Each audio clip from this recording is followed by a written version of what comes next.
What do you want to do, Alvin? It's been a long time.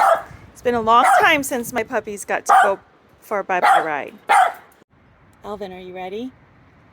You ready? This best little dude. Such a good rider. He sees everything. The squirrels, the birds, the people. He spots it all. Alvin, the eagle eye. Yes, aren't you, buddy?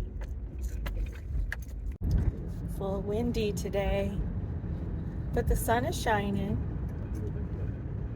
Alvin's on the lookout. These country roads, you never know. Might see a coyote, might see a few rabbits, maybe even a turkey or a duck or a goose. Something more gamier than your squirrels that you chase, huh? I don't know.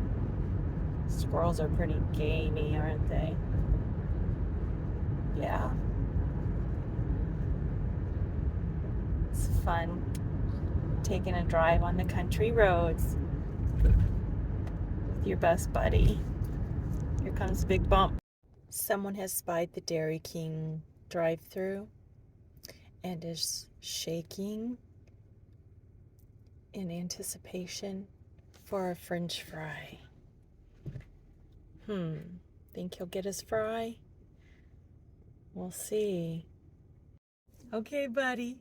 One for you and one for me. Oh, yeah. I got his french fries and I got my cherry ski.